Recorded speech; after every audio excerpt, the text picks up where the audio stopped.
It's time for conversations. Who? What?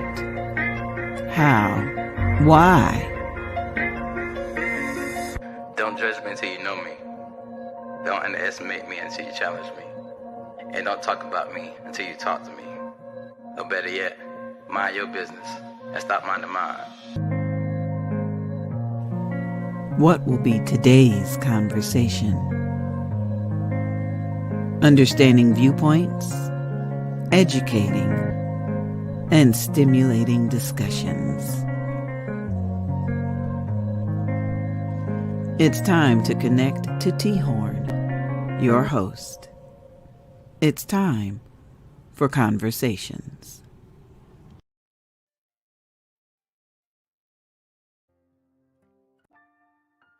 Hey, what's good, everybody? Welcome back to another episode of Conversations with yours truly, T-Horne Uncool. So, another episode, and I'm excited about what we're going to talk about, what we're about to do, because of the simple fact that we're doing our first part 2. Yes, that means it got so intense, so crazy. Well, crazy, not so much crazy. It just, we got so in depth with our conversation, and there was so much emotion and so much truth and so much understanding and so much enlightenment behind the last conversation that we couldn't even finish in the last 2-hour segment we had. So we got to continue it on. And the topic, of course, is the acceptance of homosexuality. I'm excited to get into this topic because after the first part of this segment, I got a lot of love because it's crazy, I guess, to see a straight black man standing in the gap for the LGBT community, especially my Christian background. But fact of the matter is, I'm all about positivity overall. That's all I'm about. That's all I'm ever going to be about. So let's push that. I'm pushing P. You know what I'm saying? With that being said, let's go ahead and invite our guests onto the screen so they can give their insight. And we got new guests too. So we get more insight than we did last time. So if we could, let's invite our guests onto the screen so they can be part of the conversation. Hey guys, what's up? How y'all doing? How's everything? Hey. Good. So, hey T-Horne, Love Reigns, what's up, man? How you doing? Man, let me tell you something. How are you? I'm good. Let me say this, y'all. Last time we had this conversation last week, I'm telling you, T-Horne, aka Love Reigns, became a superstar on my page. Everybody loved you last week. I just want you to know that, okay? You were popular. But that conversation was so good. We got some new people. We got Miss Haley Hendricks. We got Marcus Smoot. And real quick, we know about T-Horne. Everybody knows about me. Tell us a little about yourselves. I'm sorry, not Haley. Harley. My apologies. It's okay. That's all right.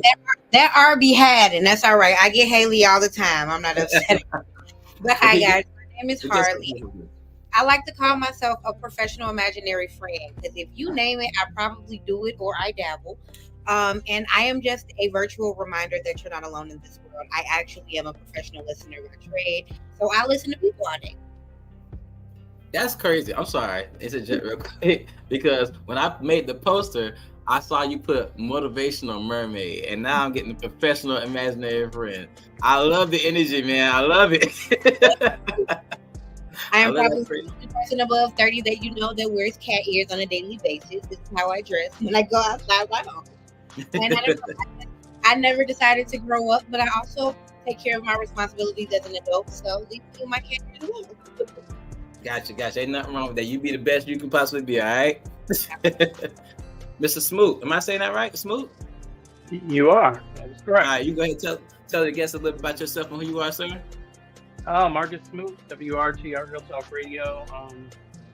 I take a drink night turned podcast, turned radio show, turned TV show, turned podcast again. So I've done a little bit of just about everything that to do, much like the young lady before me. Looking forward to this conversation, and it was intriguing to watch you guys last week and just to see the conversations that unfolded. And I felt, maybe my insight could be a little bit more helpful along with, the things and the perspectives already shared. Got you. T-Horne, if you want to go ahead and just reintroduce everybody to you and what you're about. Yeah, sure. So thank you, first of all, for having me again. My name is T-Horne Love Reigns Warwood. I'm a poet. and I guess I consider myself a community activist, an advocate for all things positive and peaceful and love. Good stuff, good stuff, good stuff. We might have another guest coming on tonight. We haven't gotten in contact with them, but we're going to wait patiently. We're going to continue on until they decide to show up. So speaking of, Mr. Smoot, you said you watched us last week. Speaking of last week, I want to recap on some things to start the conversation that we went over last week that Taryn brought to my attention that, honestly, being a straight Black male, I didn't look at certain things from certain viewpoints. And she brought a lot of enlightenment to make me look at things a lot differently. So the three conversations I'm going to start to recap on last week. The first one is we want to talk about religion versus homosexuality. That was a big one because, when it comes to the LGBT community, the churches and religion gives a lot of pushback and a lot of negativity because of that. And they're treated a certain type of way by these people who are supposed to represent love and supposed to represent bringing people together, but they end up doing the exact opposite. Another thing I want to talk about that, Taryn, you really brought this to my attention. Are Black men the biggest enemy of the LGBT community? When me and Taryn were talking last week, it was a big thing that like I said earlier, that I am a straight Black male representing and being on the side of the LGBT community, even though I don't live that lifestyle. That was a big thing. And I didn't know how big it was until Taryn was like, hey, this is a big deal because most Black men, we get the most slack from Black men. So I want to talk about that too. And another thing based off last week that I wanted to hit was happiness that causes pain. One thing that my guest kept saying, and people in the LGBT community always say, that I always hear, why does who I love, why is that such a problem for you?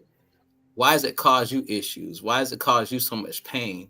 And what I come to realize is that you're not causing pain.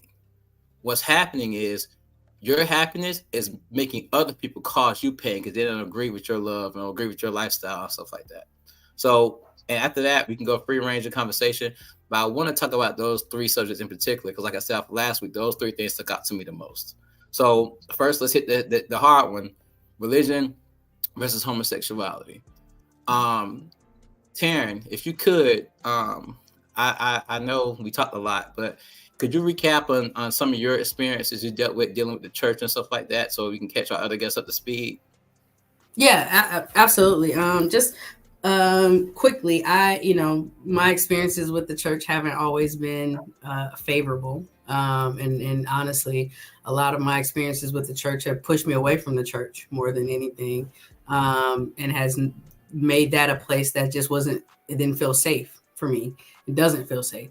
So, I told the story last week about how I went to a church with a family member when I was like 17, and the pastor called me in the back after service and, was determined to pray the gay away. He was praying for the dykes to release me. And I was 17. I was 17, and that's still something that, I still carry to this day at 41, and that's just that's one of many. One thing I didn't say last week was there was another time where there was a pride parade happening here, and I went to a Jacksonville church, and the pastor literally preached an entire sermon about demons being in the city and trying to take over the city because of the pride parade that was happening. So it was just, those have been some of my experiences. And like I said, those are mild in comparison to some of the other things that I've experienced with the church. I don't know, and thank you for that, Taryn, but I don't know, Marcus and Harley, if you guys are religious in any type of way, because I don't know your backgrounds, which I'm pretty sure we'll get more into the conversation. But I grew up my entire life in the church. Like my dad was a pastor. I was a youth pastor at one point. I do music, and I started my music career off as a Christian hip hop artist and stuff like that. The thing that, and this is not anything to go against the church, because I'm a believer of the Father, Son, and Holy Ghost, and I believe that people in the church or people in religion with right hearts can do great things and bring people back, bring people to God and show God's love for what it really is. But the thing that started pushing me away wasn't it just also the treatment of the LGBT community, but there is a, how can I say this in the proper way? The church to me had become an organization instead of a way of living. And I started to see a lot of fakeness, a lot of hate, and a lot of things that went against the image that was being preached to me, you know, because we're saying one thing but doing another. We're saying show love, but everything we do shows hate. We're saying thou shalt not judge, but we're judging everybody we see. You know what I mean? And it was just a lot of stuff didn't register me the right way. So it made me go on this new path where it's like, okay, I'm gonna be exactly what love is gonna be for real. I'm gonna be exactly what understanding is gonna be for real. You know what I'm saying? I'm gonna push this positivity for real and not just talk about it. I'm gonna be about it. With that being said, like I said, I don't know your experiences, but do you guys have any experiences where you dealt with religion because of your sexuality that may have been a problem, and not even always a problem? Sometimes their religion can be have its positive notes too when it comes to the LGBT community. So we'll start with ladies first. Harley, do you have any experiences you want to share by any chance? Absolutely. So I feel like my family, in general, has always been faith adjacent. I feel like my mom has tried a lot of different faiths. I remember spending some time in the Kingdom Hall once upon a time. Oh, I'm sorry. I'm going to cut you off because my wife grew up in Kingdom Hall, Jehovah's Witness. So yeah, I know. Yeah. I think that was very short lived. I think we did like 3 years in the Kingdom Hall, and that was just very short lived. I don't think it spoke to my mom that much. And then my brother, he became a pastor, and so we were more so in the Christian faith with him for a bit. I think less about my sexuality because I was not as open with my sexuality younger, and since I'm more feminine presenting, people will assume that, you know, I am heterosexual and they won't really have that conversation with me. It was more so because I've always been free in spirit, and I've always been a person who was very earthy, and sometimes that can be taken as fast in the church. So I've been a dancer my whole life, and sometimes, you know, I've been being told like, oh, you need to sit down, you know, you gyrating in front of men, and I'm not thinking about these men, and I'm thinking that since I'm in a space where people are supposed to be worshiping, that these men aren't thinking about me. But those were kind of more of the experiences that I got in the church, and I think that kind of pulled me away because very early on in life I started doing things like decorating my body, nose rings, tongue rings, things of that nature. And I remember a young lady at the church telling me, because my brother was a preacher, my brother was basically my father, and she goes, "You are embarrassing him in his image." And so, can I ask a question before we go deeper into this? And Mr. Smoot, if you could say the same thing.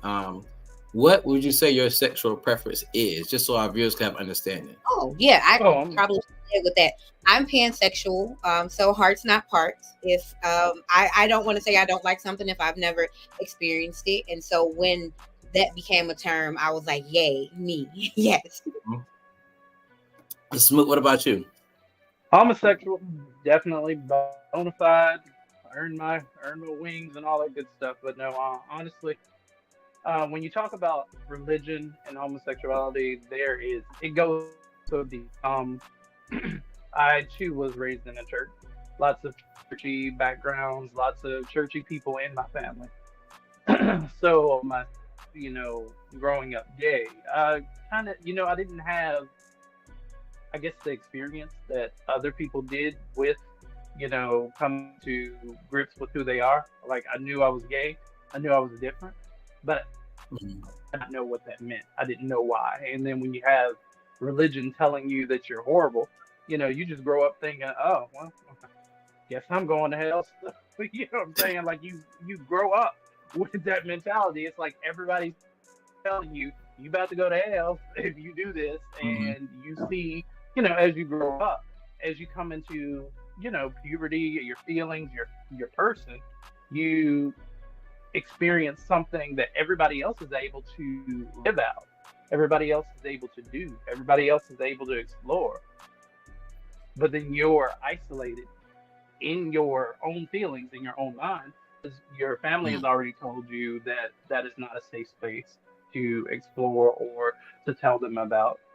Pastors, same thing.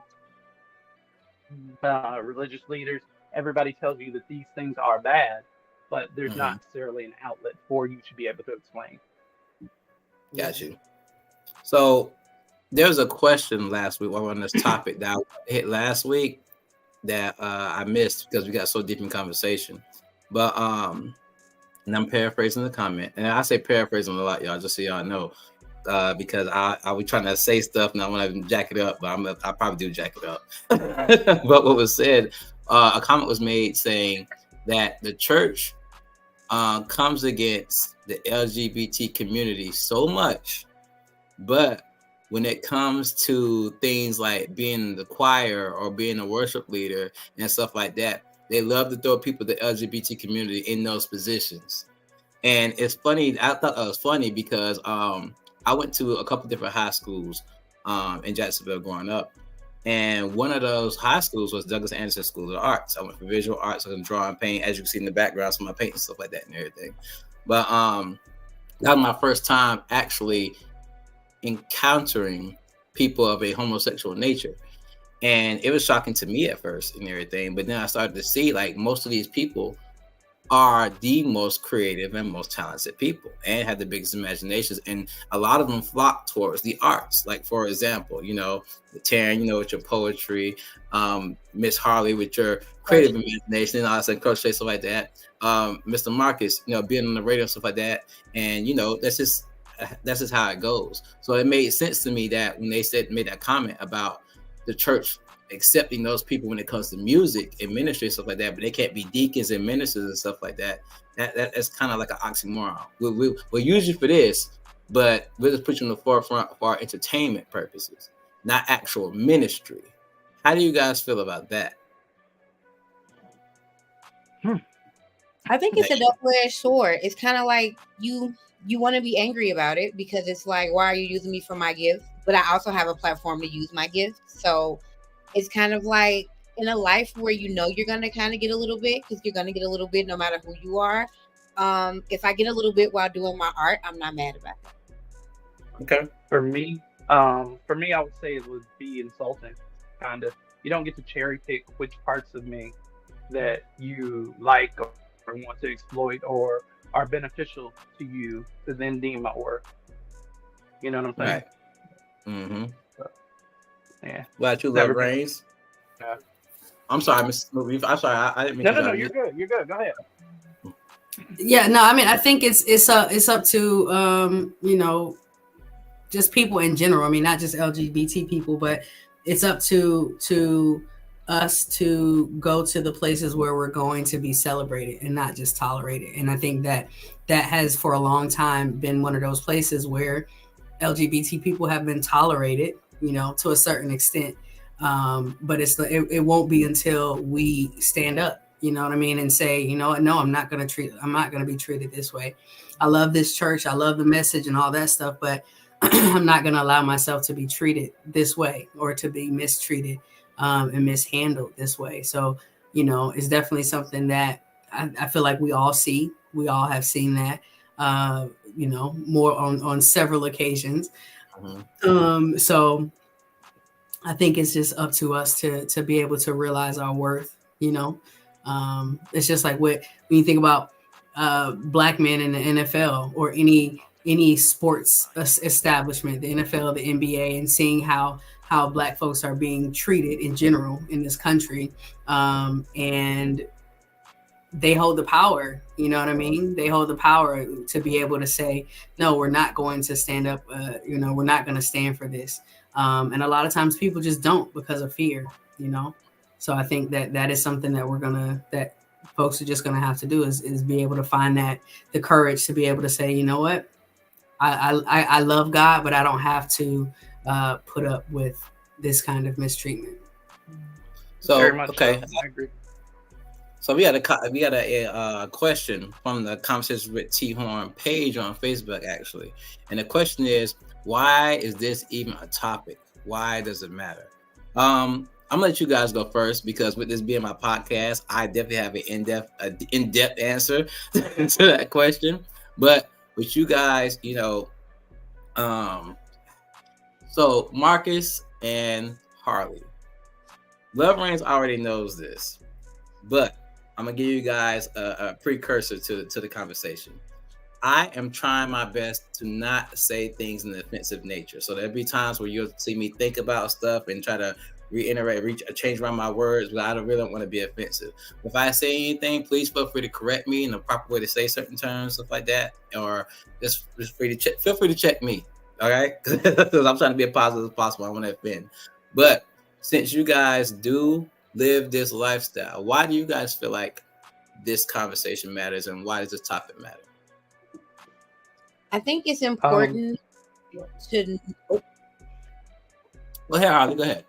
I was gonna say, I think it's just important for people to just start conversations in general about life. And I think if we're just having these conversations on the regular, it's not taboo to have the conversation. And then if I'm a little girl growing up and I'm having urges that I don't have any control over, I don't feel afraid to have a conversation with somebody about it. I remember a time in my life where I didn't know who to talk to about the fact that I found women attractive, because all my mother ever told me was I needed to bring her a husband home and have her some kids. And so when that is not your desire, you don't know how to have that conversation. You don't know when to say, mommy, that's not what I want to do. You don't know what to do. And I think if we start having conversations consistently like this, then it gets into the ears of children. And then children can understand that I'm not bad. I just have to have a conversation about the life that I live, because it's not something that a lot of people around me do, or it is something that a lot of people around me do, and I don't have to feel alone. Okay. Marcus, you want to give me an insight? Picking up from her point, I guess I kind of agree, but one of the biggest things that people have a problem with when it comes to children is children being exposed to this. Like, if they're exposed to it younger, will it make them, confused? Will it make them question their own sexuality? Things that they're already kind of going through, but it is what it is. It's not something that, like you said, it's not something that we talk about often. So for those reasons, we don't get a lot of insight. And to answer the question, why is it? I don't know why it is. I don't know why I don't know why gay people just can't be, why there's no places for us to be able to go to explain, or to be able to have those difficult conversations, or to be able to sort out our emotions. We don't have that. And we're supposed to be able to seek that through churches, but we don't always get that. We get, you're going to hell. That's what we get. That's it. You're an abomination. Yep. And it leaves us feeling alone. A lot of us create spaces, like a lot of the community outreach programs are headed by LGBT people, because there's no other place. The places that should be doing it, like churches, are preaching hate, and they don't have places for us. So then we have to turn to mentors. And for those of us that don't feel like going to a community organization or aren't comfortable enough doing that, we kind of have to learn what we learn about ourselves on the street. Yep. Doing us an injustice. That's a good word to use. I think it's the fact that it's the fact that that question is brought up is because I think it's necessary, because there are still trans people being murdered just for existing. It's a conversation, and it's a topic of conversation, because there are LGBT people who are being murdered. There are countries who are literally creating laws to kill people just for being LGBT, So that's why it's important. That's why the conversation needs to happen. Because like you mentioned earlier, for me, in my own personal, experience, I've never felt safe around Black men, and that is simply because of my sexuality. So that's why the conversation needs to happen. We need to talk about these things, and so that it won't be so taboo, As far as my point, because with me being a straight Black male and stuff like that, And I talked to all the guests and told them all the same thing with this. One thing I've noticed about us as the human race in entirety, we always throw negativity and shade and bad vibes at things we do not understand. If it's not in the status quo or what's considered normal, so when we do something outside of the norm, people question it, people shame it, people bash it, people throw hate and negativity at it. But the thing is, my mindset has always been, if it's not doing anything to hurt anybody or cause anybody any pain, why is it a problem? That's like they're asking the question of why is this even a topic? Why is it a conversation? Is the same as asking why is equality as a Black person even a conversation? Why is child pornography even a conversation? My first episode, why is polygamy? Yeah, all these issues that people have that they want to throw negativity and shade at, but don't want to talk about, don't want to get understanding, don't want to give people a chance to explain their side point of view or even open their mind up to, a mindset that's not set up by society today. People can't think for themselves. People are always thinking based off of what society is saying, what social media is saying, what's popular. And as soon as something goes against that, everybody's against it too. Instead of thinking for themselves, instead of talking, getting understanding, getting enlightenment, and trying to hear other people out. I was one of those people growing up that was always like, oh man, that's gay. It's not throwing negativity at the LGBT community until I end up having my own experience that changed my mindset. Granted, I'm a straight male and everything, but at the same time, that's stuff people don't talk about. People always throw stuff under the rug and stuff like that and hide stuff in the shade. But one thing I've always been bold to say, hey, this happened to me and this and that. And because it's happened to me, I understand where you guys are coming from in a sense, because I face a lot of negativity. I face a lot of shade, a lot of judgment and stuff like that. But at the same time, when after dealing with that, I feel like God put me in that situation so I could understand and be a bridge in the gap for people like you or any conversation we have on here. I feel like anytime negativity is thrown at any situation, we got to have that conversation because it doesn't have to be negative. We as a society choose for it to be negative, and that's not a choice we have to make. But we have to take the steps that are needed to be taken in order to get to that positive result. The problem is nobody wants to do the work. And that's why we're having this conversation, because I am taking accountability and I am doing the work to understand people. Because when you understand people, you have more positive interactions with people. You can have a better lifestyle with everybody around you, and you can have peace. And my main two things I want are positivity and peace. But we can't get to that without talking about it, if that makes sense. Y'all feel me? Very much. Well, that makes sense. Got you. Well, with that being said, I want to move on to the next topic. Because Chan kind of brought up a little bit. Are Black men the biggest enemy of the LGBT community? This was a shock to me because talking to Love Reigns last week, I didn't know, but it's like this. I didn't know, but subconsciously I did know that Black men throw a lot of shade at the LGBT community and stuff like that, because I see it every day. I don't see women and I don't see people of other races throwing as much negativity at gay people as Black men do, So do you guys also feel like Black men throw the most hate at gay people? I think Black men are the most comfortable with throwing the most hate to the LGBTQ community, because white people, well, let me not even get into that. What I will say with Black men, I've noticed that misogyny, we love it. Black men love misogyny. And it all boils down to the core aspect of this is feeling better than someone else. Black men need it. I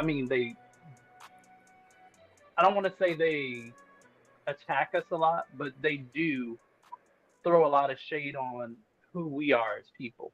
And I've always, I'm trying to figure out why. I'm still in the midst of trying to figure out why they do it.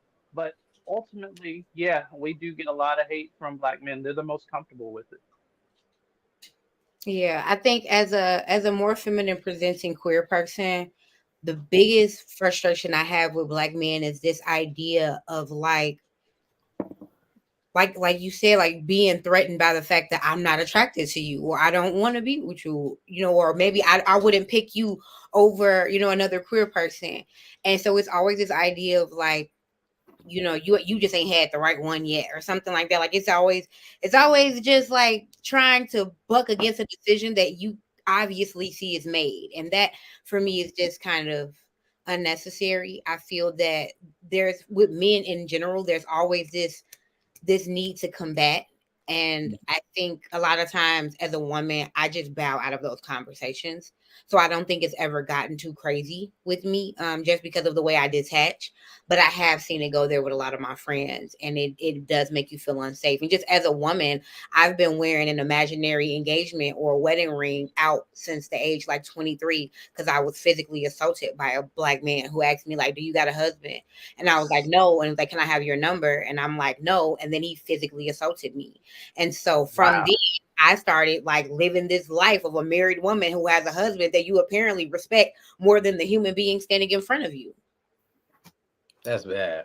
I'm sorry. It's just that's really bad in my opinion. And Terry, I'm gonna give you get your insight too, but just hearing that, because like I said, it's a thing as a black man I didn't know, but subconsciously a part of me did know. And it's crazy because of the simple fact that black men we're looked at as the most hated out of all races and sex wise. Like everybody, always talk this thing about black men get the most crap and stuff like that and everything. And I kind of believe I'm gonna let Taryn give her insight first. But there's a reason I said that. But go ahead, Taryn, give your insight. I'm sorry. Yeah, no, the first thing I want to say is, I definitely don't want, anybody to feel like this is a black man bashing at all. You know what I mean? So I know because I have a lot of some really dope ass black men in my corner. You know what I mean? It's just that unfortunately there have been some experiences where I haven't always had that. So I'll say that first. And I don't know. I don't know what the root of a lot of it is. So I'm not going to speculate or try to, say what I think the reason behind it is. But I do feel like it is something that is just based off of my experience. I feel like some black men feel like it is a threat to their manhood. It's a threat to them being able to populate, and I feel like what the reason, going back to the other question of why is this important, we need to have more conversations like this, you know what I mean? So that it's not so uncomfortable. And I think the more we talk about it, the more we can address those things that are uncomfortable. Like we're literally in a time where it's truly unprecedented, right? In a lot of ways. And we have to change. The world around us is changing, in terms of evolution and animals and plants and all that stuff is changing around us. We also have to change, and in order for us to do that, we have to talk about the hard stuff. We have to address the things that we've been afraid to talk about before. Right. You know what I mean? So stuff like this is important, and I think it is continuously necessary. Yes, I wanted to address the question here. Yes, it's still a woman. I identify as a woman. I made that distinction because I know that the experience is different for a masculine presenting queer person. And so I made that distinction at the beginning of speaking to say I have not experienced it to the extent as someone who would present themselves to be more masculine, but I identify as a woman. Okay. Just to piggyback of what I'm glad you answered that, Harley, because I was like, I was kind of confused about that question, but thank you for clarifying. I understand because nowadays with there being binary and non-binary people, if someone It's a lot. Right. Someone uses a term that does not go into a gender identity, I feel that sparks up another conversation too. And I believe that's where that question came from, just wanting to understand. No, but thank you for that, because that brought understanding to me too, because I really didn't understand the question, but you breaking it down, that helped out a lot. I think people should also know that it's a lot for the LGBT community too. Like, I think a lot of people feel like automatically, because even when it comes to like LGBTQ, I don't even know what the full extent of the letters. Like, I don't know. It's like LGBT, and I get it. My thing is, hey, whatever. But at the same time, just don't lump us all in, like thinking like, oh, you're a part of the alphabet community. Like, there's no point in, in saying something like that. But it's just, my thing is, people like to do things differently. Let them do it differently. Like, it's not harming you. It's not hurting you. If you want to be called they, call them they. Like, why is that such a big deal? I think further on in future conversations, I'm going to address the issue of expanding out, because I had someone that asked me about non-binary and this and that and everything. I'm gonna be honest, if you're watching, like, if that person who asked me is watching, or anybody else who identifies as something else is watching, I'm gonna be real with y'all. I don't understand it all yet. I'm trying to figure it all out. But the more that's the whole point of this conversation. I was gonna say, imagine living it. Imagine waking up one day, you're feeling like, I kind of don't know who I am right now. Like, I think people underestimate the fact that even though there are a lot of conversations happening within the community where we're kind of talking more about our experiences, you also have to understand, like, you're trying to understand it. I'm trying to live it. Like, I'm trying to understand why I feel this way when I've been taught to feel another way. That's why I always chuckle when people are like, y'all gonna talk about it so much and influence the kids. I was raised in a 2-parent household with a man and a woman loving each other, supposed to be married, have kids. I still like girls. It don't matter what you put in front of a kid if that's what you're gonna do. Now, there are people who make their own decisions, cool, but at the end of the day, it's like, seriously, you gonna do it, right? And I think in general, with this just with the way that the world is going now, I feel like we're growing out of a lot of things, right? What we've come to realize, especially this generation that's coming up behind us, they realize that a lot of the stuff a lot of the rules and regulations that we abide by are antiquated. And those are things that were man-made, right? That was something that was, talk about patriarchy. That's where a lot of that stuff came from. So you have a generation now that's coming up, and you have people who are awakening to themselves, not necessarily just, trying to go against the grain. What they're trying to do is discover themselves. What they're trying to do is trying to fit into this world where they don't know where they fit. You know what I mean? Because they grew up in a different world than we did. So it's like, or they're growing up in a different world and a different time. So I think there has to be some flexibility on both sides. You know what I mean? Like, we have to have some understanding that there are people who are still trying. We're all trying to discover ourselves, and nobody has it figured out. Like, none of us have this stuff figured out. You know what I mean? And we're all just trying to live and survive. You know what I mean? So I think if we just spent less time trying to dictate what we feel other people could be, then we could focus on more important things. Yeah. So real quick, I want to say, first of all, I'll address 2 issues, but let me apologize first. If you guys see me, I'm just navigating the household, so forgive me. I'm not paying attention. I'm hearing everything you guys are saying. But 2 things I want to say. First thing, Black men, the reason, and this is my opinion, and I know with you guys being women, it's going to be like, whatever, and stuff like that. But from a Black man standpoint, I'm not saying it's okay. I'm not saying that in the least, in any type of fashion. But when you have let's put it in this standpoint. Say you're a kid that wants to be cool, wants to fit in, and wants to be with the cool kids in school and stuff like that, right? But you're always getting picked on, always getting bullied, always negativity happens to you, right?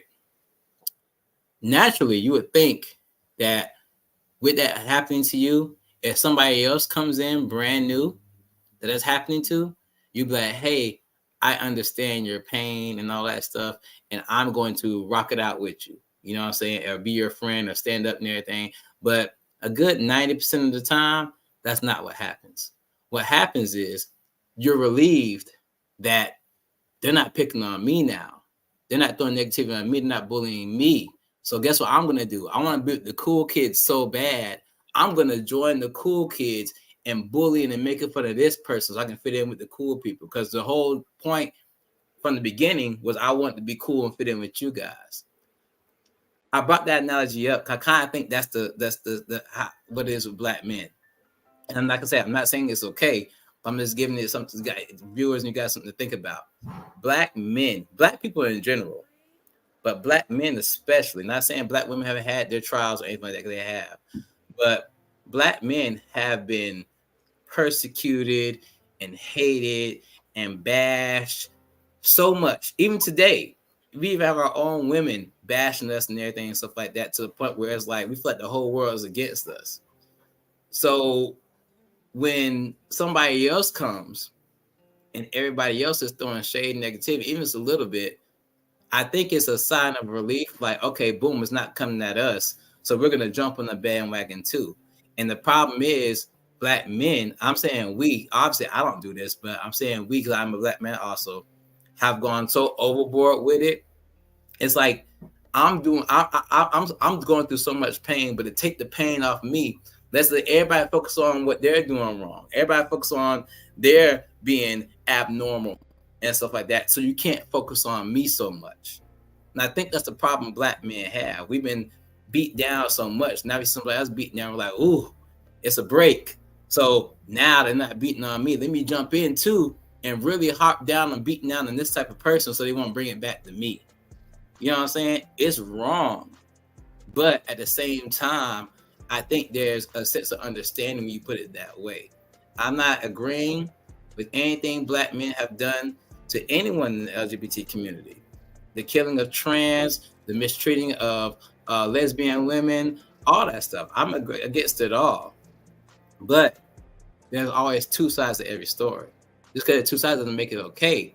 But if we're having these conversations, there has to be some kind of understanding where it's like, okay, you know, this happened to me, but let me open my mind up to see where it's coming from. Not to forgive. I mean, you know what I'm saying? Not to make it okay, but with me seeing it from this point of view, now I can address the situation a little different. Does that make sense in a way? Because I don't want to say I'm taking away from any of the experiences you guys have had, but I'm trying to give you guys some kind of enlightenment. Yeah, it makes sense. It's an opinion. I could be wrong. It's just an opinion from being a black man myself, if that makes sense. Yeah, it makes sense, and it adds perspective. Like you said, it doesn't take away any of the fear. It doesn't take away any of the pain, but it does add perspective. I call it the punch down process, right? The boss yells at the husband yells at the wife yells at the son yells at the cat. And so, you know, it's the trickle down of the aggression. Just like Globe just said in the comments, it makes me wonder as a black woman, then what am I pulling from? Because as a black woman, I get beat down by my friends. I probably get beat down by my mother, depending on my lifestyle. I get beat down by society. I get beat down by my men because they're being beat down by society. And I still find the capacity to love, to create, to forgive, to make space for. And so, no, I don't say that to say that black men are not doing enough, because I have some amazing black men in my life, and they have helped raise me. They have influenced me. They have done amazing things in my life. But what I will say is, yes. And what I will say is that it makes you happy to be a black woman, and it makes me want to be a part of creating safer spaces. So that argument, as understandable as it is, has nowhere to run. And we start to take accountability for the capacity in which we react out of our pain. Right. And that is main thing. I said that with the mindset also of, like I said, not excusing any of the behaviors, because none of these behaviors are excusable. None of them. I'm saying for everybody, none of them are excusable. Because y'all know me, I'm all about positivity and peace. But at the same time, people have just been through a lot. People in general. You know, whether you're black or white, whether you're straight or gay, you know what I'm saying, whether you're male or female, people just go through a lot, and you can't take away from anybody's experiences. But at the same time, I'm just trying to get to that point and get people to that point where we've all, and excuse me for saying it, but we all been through some type of bullshit. We all have. That's just life, you know. But when are we gonna get to the point where we are, how can I say this? Where we are not saying not focused on ourselves. I always say focus on yourself and focus on what you're going through. When we get to the point where we become open-minded to the point like, okay, you know, yes, I'm going through this. But at the same time, in order for me to really understand me, I got to understand people too. And once I understand people, I understand myself better. Does that make sense?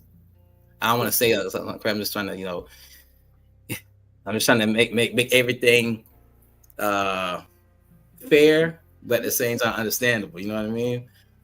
There's a statement I've made. The most disrespected person in America is the black woman.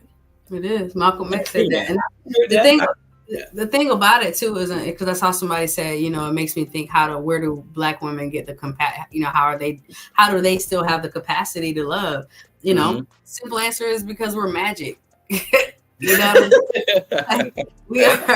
black women are magical, especially black mothers. You know what I'm saying? Mothers in general are magical. You know what I mean? Like if we truly just took the time out to think about how miraculous childbirth is. Come on.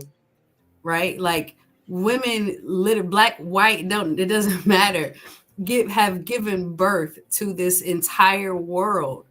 Right. And the fact that women are always the lowest on the totem pole, the fact that black women are the most disrespected in America, we should definitely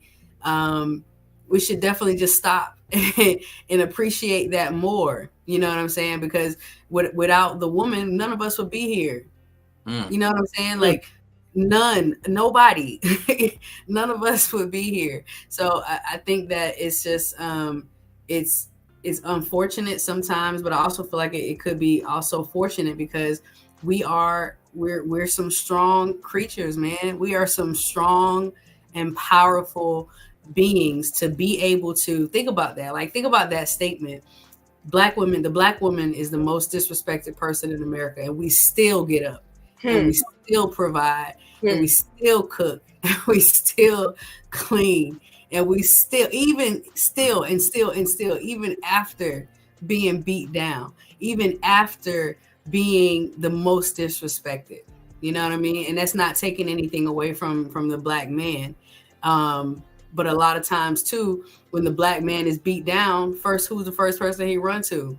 The black woman. Yeah, you know, his mother, his girl, his sister. He run into a woman. His girl, his sister. That's the lineup. Exactly. You know what I'm saying? So it's like Harley was saying, like, who do we run to? You know, who that's saying, you know, check on your strong friends. You should always there should be a national check on your black woman day. Check or an hour every day. You know what I'm saying? I check on a black woman today. It's time to check on a black woman. Have you checked on a black woman today? You know what I mean? To see how we are doing and how we are handling things. But just to go back to what you were saying, I just feel like if we all just focus on we just focused on our own stuff. You know what I'm saying? If we just focused on our own, like it was I actually did a poem. I wrote a poem last week. I read it. It was great. I read it. I want to see the link. I want to read it. I got you. I'll put it on my page. And, you know, maybe T-Horne will let me read it at the end or something. But you sure can. You sure can.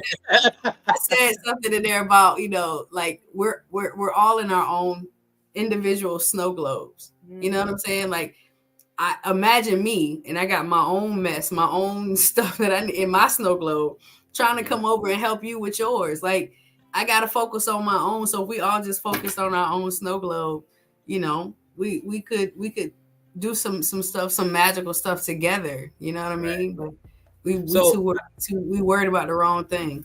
I agree. So I got a question, and this came about a moment with us talking about having this conversation. And this way, you got 10 minutes for the break, so I'm gonna get into it real quick. So the comment was made that black women are the most disrespected in the world. I agree with that. We could also agree that people in the LGBT community are greatly disrespected to the point where they're murdered, they're talked about, they're picked on, all that stuff and everything, just for being who they are. You know what I mean? So with that being said, having the two of you on the chat right now, how do you guys handle? It's like y'all got double duty, double down. I'm a black woman and I'm a lesbian and I'm gay. You know what I'm saying? It's kind of like I'm gonna say this in the nicest way possible. Don't take it the wrong way, because I'm sorry. I'm trying to figure out a way to say this. It's like I'm not gonna say you guys chose this because this is who you are. That is not a choice. What I'm gonna say is, with the lifestyle you live, it's like damned if you do, damned if you don't, because y'all got it from both ends. How do y'all handle that? That's a lot to take on. Being a black woman and being a lesbian or gay or a bi or a trans at the same time, that's a lot. I couldn't even imagine. I mean, going through the judgment I go through regularly as a black man, as a man who's transitioned from Christian hip hop to conscious hip hop. So everybody swear I don't love Jesus no more. You know what I'm saying? I don't believe in God. Just regular stuff. Just from being growing up, how can I say, in that pretty boy mindset, you know what I'm saying? If just that simple stuff. You guys have a lot on your plate. How do you handle that on the day-to-day? That's a lot. So what's funny about me is I don't think I kind of can hang out in either of my communities, and I'm gonna tell you why. Being pansexual means that I might date a man. I actually am in a 5-year long-standing relationship right now with a man. Okay. But that man also knows that I am polyamorous, which means that I will never have one love in my life. So while I love him, I actively date women. Gay people don't think I'm gay enough because I go home to a man at night. And straight people don't rock with me because they know that I go to a girl every now and then. So it's like the gay people say you too straight, and the straight people say you too gay. That's crazy. So like Lil Rain said, I hang out in my own snow globe. I thank goodness polyamory is becoming more of a conversation. So there are places where I can go and feel comfortable to, be out with my man and a girl that I might be courting, and people not immediately think the most horrendous thought. Like, I'm genuinely building a relationship with a feminine energy while I still am maintaining my relationship with the masculine energy in my life, and I need both to feel secure. So I just exist in my own snow globe, and I understand that everybody's not gonna like my life, but that's okay. You ain't gotta watch. Hey, it is what it is. Exactly. Prayer, a lot of prayer, a lot of tears. You know what I mean? Just existing is hard, and it's not just all about being part of the LGBT community. It's everyday life. Like, I'm an empath. You know what I mean? If I hear something about a black person, a black man especially, or a black person getting shot or getting killed again, like, that absolutely wears me down on a lot. You know what I mean? So it's not just that, it's just life in general. So I would honestly just say prayer. Prayer and more prayer and more prayer. The reason I asked that question, and we're about going to the break a little bit, but the reason I asked that question to you guys, I want people to understand, like, why people are throwing judgment, why people are throwing negativity and hate. You're not realizing the pain you're causing people just for your comments. It's because of your comments and your ideals and your beliefs and opinions. And it's crazy that something as simple as a thought can cause so much hurt to somebody else. And people aren't seeing it. People are seeing it as they're trying to bring correction to a situation of how society says it's supposed to be. But the ideas of society don't dictate how people should be. What makes a person better overall and makes a person be better to society and the community, that's what's important. Not what the laws say, not what the majority of opinion says. What makes people better overall? So me being who I am, I have friends that are gay, straight, Christian, atheist, multiple religions, black, white. Like my sister. I'm just not the to harp too much on that. My sister just started, getting into the Hebrew Israelite religion. At first, I was like, you sure you want to do that? I studied that, but at the same time, it made her a better person overall. And because it made her a better person overall, it's not hurting anybody, and it's making her make better decisions and live a better lifestyle. I'm for it, though I don't think that's right for me.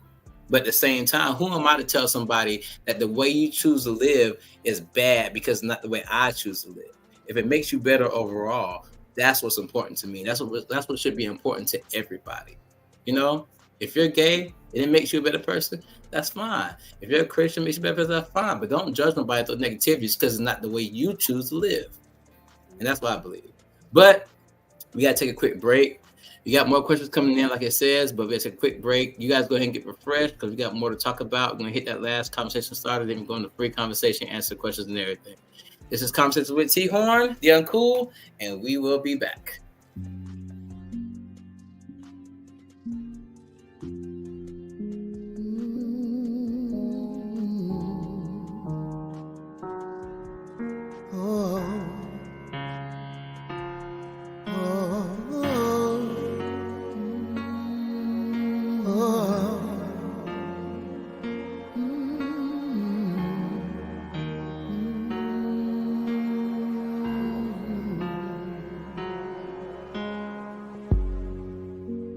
Sitting here all alone, no one to pick up the phone, and it's just me. The problem that I have to face is staring me in the face, and it's just me. No longer will I try to hide the demons that I've locked inside, for they're wearing me down, way down. I'm falling.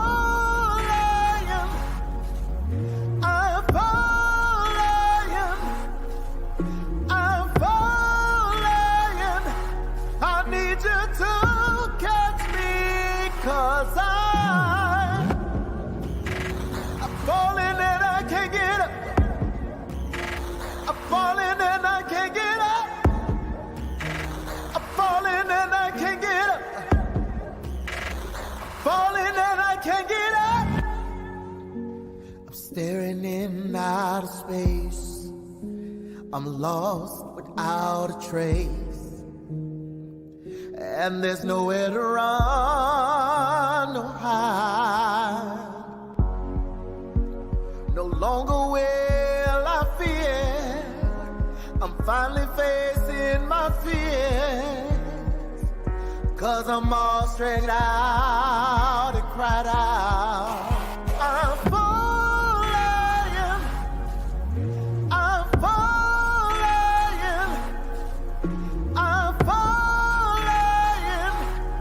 Why don't you catch me? 'Cause I'm falling and I can't get up. I'm falling and I can't get up. I'm falling and I can't get up. I'm falling and I can't get up.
Can't get up. Knock and it shall be open. and you shall find. Call his name, Jesus.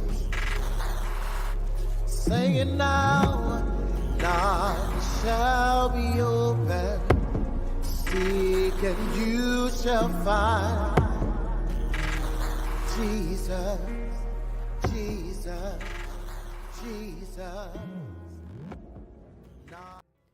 If you or someone you know needs help coping with depression, anxiety, or PTSD, overcoming low self-esteem, or managing major life transitions,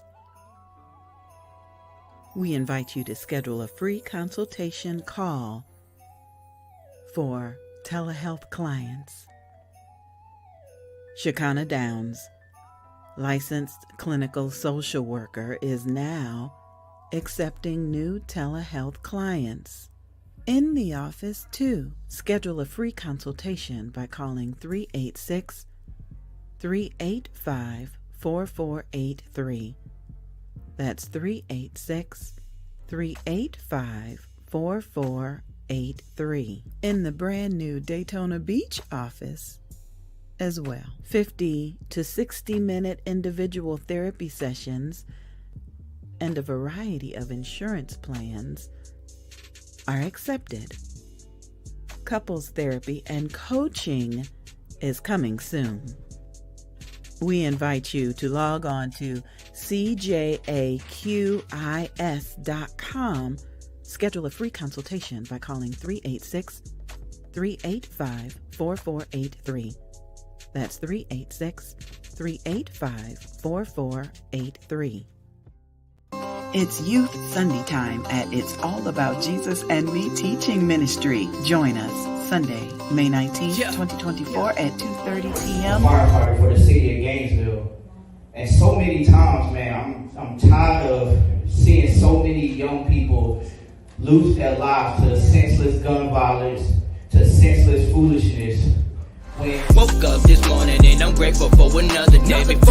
It's Youth Sunday time at It's All About Jesus and Me Teaching Ministry. Join us Sunday, May 19th, 2024 at 2:30 p.m. as we present Brilliance. Let's go and get straight to it. My God is the best. His name is Yahweh. I advise you to check. My God is certified, glorified. That's what I'm gonna do. Just giving your life. And you know the truth. My God is 100 proof. The scripture for that Sunday comes from Isaiah chapter 38, verse 2 through 6. You know what we should do right here? Come on. We should praise, worship, give him glory. Praise, worship, give him glory. We feeling blessed. We'll be at the Willie Gallimore Community Center at 399 Riviera Street, St. Augustine, Florida. It's Youth Sunday.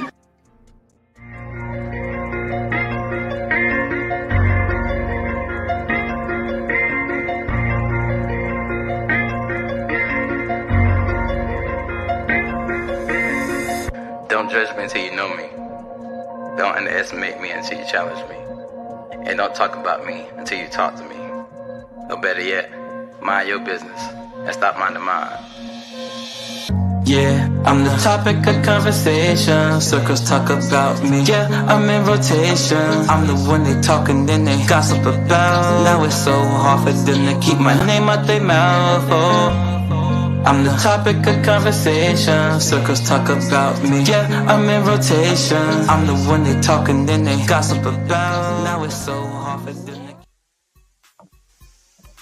All right, what's up, everybody? We're back. It's your host, T-Horne, the Uncool, and we are on part 2 of our conversation of the acceptance of homosexuality. We have some great guests. We're having some great conversations and getting real in depth with some issues, because the main issue I have right now is, why can't we all just live free? Why can't we just accept each other's lifestyles? As long as we're not hurting anybody, what's the point of throwing all this negativity, hate, and shade? And that's what we've been getting into. So with that being said, let's go ahead and bring our guests back. We can continue this great conversation. Marcus, you made it back, sir. Microphone, Marcus, microphone. You can't hear you. Unmute your mic. There you go. All right. There you I don't know. The man had it out for me or something. I don't know. go. Well, we're glad to have you back, boss man, because I don't know if you've been watching. We've been going real in depth into our conversation. So it looks like right now we have a. Say again. I said I didn't get the gist of it. I was dealing with technology issues. It's all good. It's all good. But the good thing is we got your back, so we continue this great conversation. So we got a question from Angie B Productions. Shout out to Angie B, who is the production manager of Conversations with T-Horne on Cool. Let's show her some love for Angie B. Yes. None of this would be possible without her. And the question is this a time to ask about non-binary people? I have questions. So, like I said earlier, I am still trying to figure out. I can't get past the LGBT. Everything after that, I'm still trying to figure out. Not trying to offend anybody, but I have to do my research. And maybe you guys have more insight when it comes to the topic of non-binary people. First and foremost, for the viewers and people like me who don't understand, you guys know what it means to be non-binary. You guys, so when you explain, please. So when you're non-binary, you do not exist solely in one of your energies. So you are not all masculine, nor are you all feminine. That's all of us. But there are some people who are very adamant about not being identified as one or the other. Androgynous is probably a more common word. A person who likes to blur the gender lines. It's just more so around expression. I think it also comes from just like expectations. I feel like people made an effort to make themselves non-binary because you don't want the weight of being a woman or you don't want the weight of being a man. You just want to be a being. And that's why it's like I don't think they want to argue because I'm not a person who identifies as non-binary. I am a woman and I am proud to be a woman. But I understand, folks who don't want the weight of either of the genders and they just want to exist. That's understandable. Okay. And another question that came up, because thank you for explaining that, because like I said, I haven't done all the research, so I'm just trying to figure things out. I'm so busy trying to promote peace. You know what I'm saying? Peace, positivity. I forget research comes with that too. Sometimes, so But the second question is, why do we call non-binaries they? Well, with that explanation, I kind of understand that answer that question, but I'm gonna let you guys answer because you guys have more insight. And doesn't that mean more than one person? No. When you're speaking they, you're speaking in a dual sense. You're not giving a definitive him or her, or he or she. And just like she explained before, they don't want to be labeled as such. So they is the only thing that's left because we haven't come up collectively for a term to identify those people yet. Okay. So just for clarity, non-binary is more kind of like, in layman's terms, is how I feel that day. If I feel like I'm more masculine today, I'm more masculine. I feel like I'm more feminine today. I feel like I want to date a man. I feel like I date a woman. I feel like I date a trans. It's just there's no I don't want to say limit, but versatility. If I could describe it in the best way, versatility would be the word that comes up to me. Does that make sense? And it's more versatility in identity than sexual preference. It's just how I identify, from my understanding. It's just how they identify, not what they prefer. Okay, we got a question. It says, how can I support my child? I know they're struggling, but I don't know what to do. So with that, before we go into that, I have to ask a question back.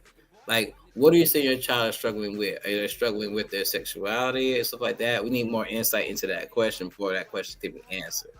I don't feel like maybe we don't. I don't know. Maybe we don't. Go ahead, Mike.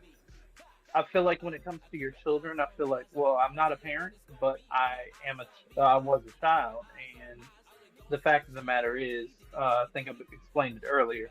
One of the biggest obstacles is feeling lonely. It's feeling like you don't have anyone to talk to. It's feeling like you don't have someone that understands. So as a parent, your number one priority is making sure that your child has a safe space to not only express themselves, but be able to talk to you about how they're feeling, and then not be met with ridicule, not be met with, disapproval, not be met with a, I guess, aftertaste of, so something's wrong with me. Well, I can give. Me being a parent myself, I'm a parent of, I have 6 biological children and 3 stepchildren. So I'm actually a father of 9. Yeah. Football team. Right?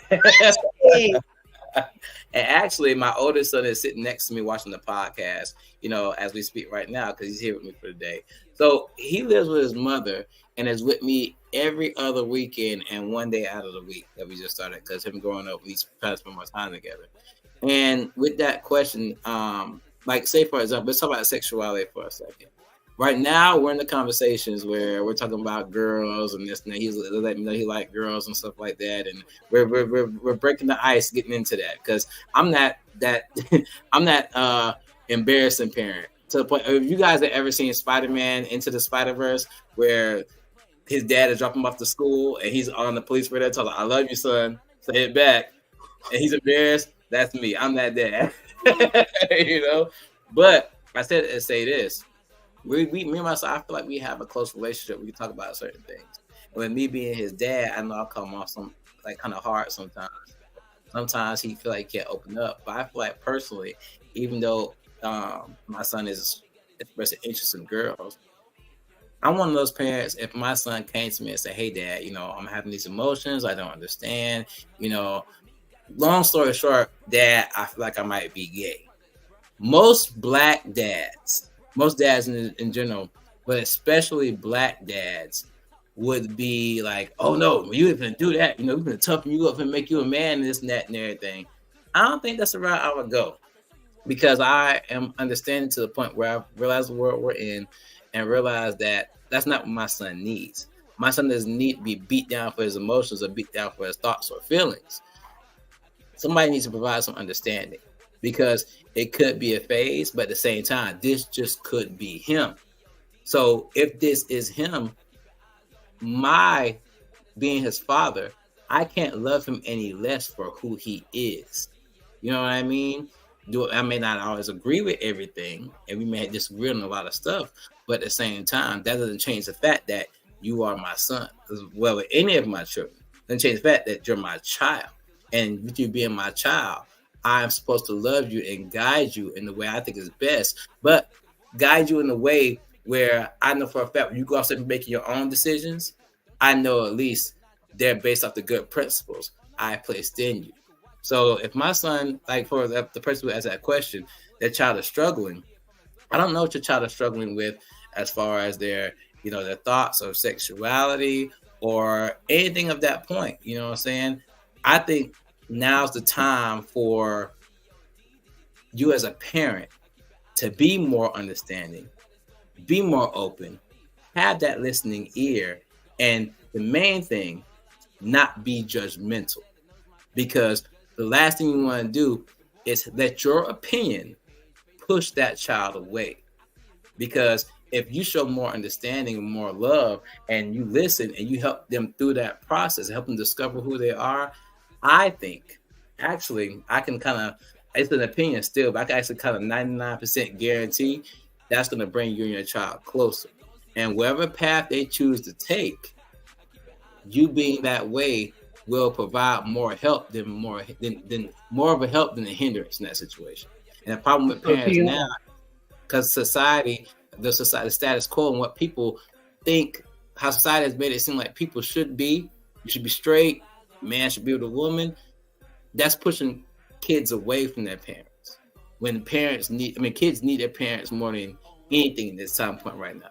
So you gotta be understanding and realize, like, hey, I gotta drop my guard on this. I mean, I agree with this, but this is what my child is going through. I gotta be there for my child. And that's any situation. It doesn't change no matter situations or anything like that. I'm sorry, someone else said it. Go ahead. I was about to ask, so what measures did you take to get to that point? Like, how did you get there? Because see, I guess you I guess they told you in part one, you're the exception to the norm. You're not what actually, the everyday person, gay person. That's why I'm T-Horne the uncool. I'm uncool to the ways of the world,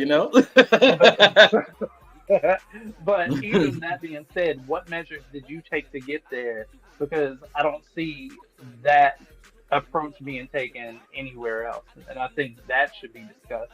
Like, what makes you open enough to be able to have those conversations? And you hinted on something else. You said, let you know something offensive or controversial or something. You said you may not agree.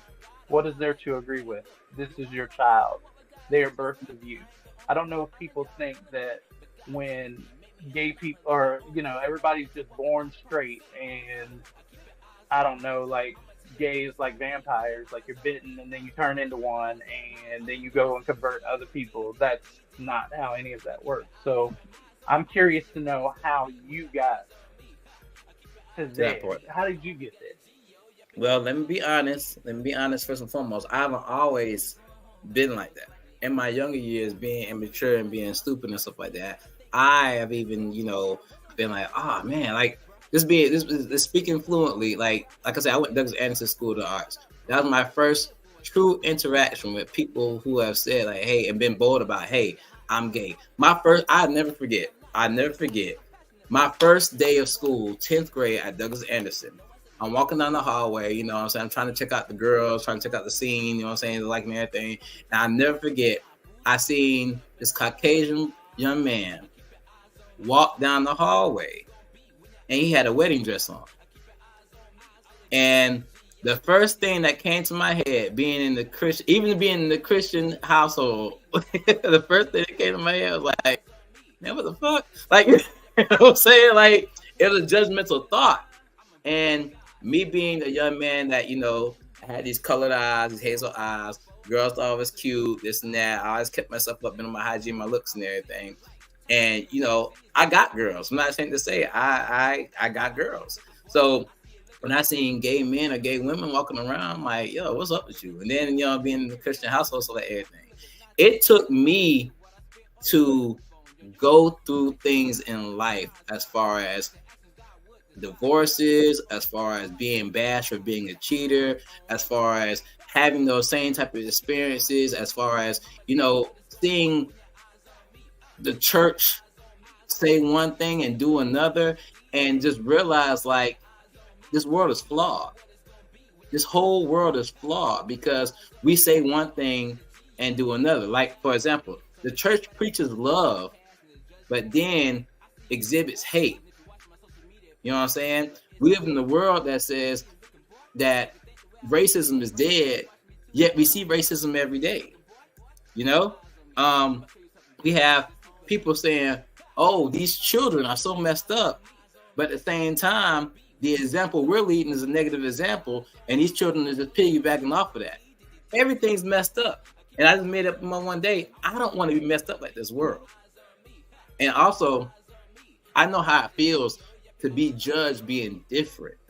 Even though I said I got girls and stuff like that in high school, before that, I was the nerdy kid. I was the kid that got bullied and got picked on and stuff like that and everything. I have been the black man that's been mistreated because of my skin color and stuff like that. I've been the man that's made a change in my life from being a cheater, from being a liar and this and that, and still be judged based off my past, even though I'm a doomed person. So I know how negativity feels when you're trying your best to be positive. So when it comes not only to the LGBT community, but to all aspects of negativity and shade being thrown at positive people who are just trying to live their life to the best of their ability and live a good life, it's a problem with me now. It's a big problem. So now in every aspect of life, whether you're gay or straight, whether you're black or white, whether you're a man or a woman, whether you're religious or non-religious, if negativity is being thrown at you just because of you being who you are, I'm not with it. Especially if you being who you are isn't hurting anybody and bringing in negativity to this world. And I can honestly say, even though I'm a straight man, being lesbian, transgender, gay, bi, whatever you identify as, you loving somebody else is not bringing any negativity to the world. You know what I'm saying? So, and like it's like Terrence said earlier, like if we took time to actually worry about ourselves instead of nitpicking at everybody else and everything, this world would be a better place. It would be. And that's why I'm in the mindset I am, because I know how it feels to be judged, and I don't want that for anybody. I think being judged for who you are or what you believe or what you do is one of the worst things that can happen in this world. Because every time about being murdered or being raped and this and that thing, once you're murdered, that's it, life is over. Once you're raped, that's over. You know what I'm saying? Being judged is the thing that's non-stop, that's never going to change. So somebody has to take a stand against it. And that's the stand I've chosen to take. That's all it is. And then while you providing a platform, that gives other people an opportunity to know that it's not, it's nothing wrong with being more open-minded. So I love that you're stepping out. And it's crazy because even with me doing this topic, you know what I'm saying? Because like I said, I grew up in a Christian household, so I have a lot of connections when it comes to church and music. And I know there's a lot of viewers right now who probably see the titles or the topics I talk about and be like, well, T-Horne, he fell all the way off.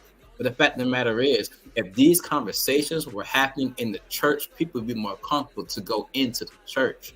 People would be more want to be in the church. But the fact of the matter is, these conversations aren't happening. I was always told growing up that you're gonna be a preacher. I was told that since I was like 9 years old. You're gonna be a preacher. And one thing I always said is, nah, I don't want to do that. I have never wanted to be a preacher. I've never wanted to be in the pulpit. But when God used somebody to speak through you and say certain things, when they said I was going to be a preacher, all I thought I was going to be at a church, in those four walls, at a pulpit, collecting type of offering, praying for people, preaching the word, stuff like that. I come to realize God's word has come true, just not in the way I thought or people thought it was going to be. But right now, this is ministry. Right now, this is preaching. Right now, this is a bridge in the gap. This is the bridge in the gap that people need, that people aren't seeing because they're so caught up in that organization that's religion, not realizing this is true love. And this is what's going to bring people together and bridge the gap. I'm sorry. Y'all see, that's the preach. I'm a pastor, son. I can keep going. Y'all gotta cut me off. Yes, sir. Take your time. So let me read this comment from my Uncle Thee. Uncle Thee, what's up, man? How you doing? So he said, this is a how deep of a rabbit hole you want to go type of question. As a parent and an uncle of nephews and nieces, me, myself, I sit them down and we come to a meeting of the minds. I let understand where I come from and my belief system and hear them out on what they believe. It's my job as an elder to get them prepared for life without the elders, a life of their own. The issue I see is people try to force the feeling, belief, reality onto someone else, and that's where the problem lies. I agree with that. And what I feel like what he's described is religion as a whole. You can't force somebody to believe what you want them to believe. People have to go through their own experiences and deal with their own issues and how they deal whatever the result is, that's going to create the person that person is going to be. And you can't completely agree. You can't Bible bash somebody into being a Christian. You can't, and that's the thing about religion that always got me. It's like it's a structured control, you know. So I love God, you know. I believe in the Father, Son, and the Holy Ghost. That's just my personal belief. But I'm not here to make anybody else believe that. I'm here to be the example. My life should show that if my belief in the Father, Son, and the Holy Ghost is real, me being the example and showing the love that my belief says I'm supposed to show should be enough of an example for me to be like, hey, he's the light in the darkness. I want to be like that. You know what I mean? So when people are trying to force you to believe something or force you to do something, I'm automatically against it. Because you can't force anything. Experiences, love, and just overall critical thinking and problem solving. That's what's going to make the person who they are. You feel me? I'm sorry. I'm getting deep. I'm talking a little too much. I'm gonna let y'all talk. I'm sorry. I'm passionate about this, y'all. Y'all gotta feel. I'm this subject. I'm just passionate about the positive energy overall. You bring positive energy, but you also make a good point. Absolutely. Like I work a lot with artists, both signed and unsigned. One of the things that when I first got into podcasting, when I first got into radio, everybody wanted to come on the show. We were big with independent artists, and there'd be these rap dudes all around me all the time. And Pause, real quick, Marcus. You hear that song in the background? You hear that song in the background? That's T-Horne Uncool. Next time you do a release some music, think about that. That being the case, no, honestly. But a lot of those people, they didn't see me, like, because I'm more masculine presenting, because I guess I guess it's a little bit harder to detect around me depending on what atmosphere I'm in. I didn't get a lot of the backlash that some of my more, openly presenting people have felt. So when it came out, or when people found out that I was gay, then it's like, oh, well, you gay? Well, I mean, you don't really act, even with family. It was like, well, as long as you don't do this. It was like, okay. So I guess the point that you are trying to drive is that your experiences. It was like, okay, well, I had to meet a gay person to be around gay people. I had to open my mind. I had to read. I had to educate myself. And I think that's a lot of the backlash also. A lot of people aren't educated and aren't willing to learn because their ignorance won't allow it. And that's where we experience a lot of the blockage. That's why we are ostracized from our communities. I can agree with that. I can agree with that. And like I said, like you said, you backtrack like what I said, the experiences and stuff like that and everything. A lot of times I feel like, how can I say this? I know I say that a lot too. Forgive me, guys. But a lot of experiences I had in life, I do music. Everybody knows I do music. I'm a conscious, positive rapper and stuff like that. But the whole problem I have with the rap industry is that people are talking about stuff and rapping about stuff they ain't experienced, they ain't living, and they ain't real. One thing about me, I never want to rap about anything or write poetry or song about anything that I haven't experienced or isn't real. And I feel like God makes me go through certain experiences so I can understand people. I'm straight male, married to a beautiful woman. Oh my God, I love her to death. Beautiful woman. But at the same time, growing up, I can't say I did not have an experience with a homosexual before.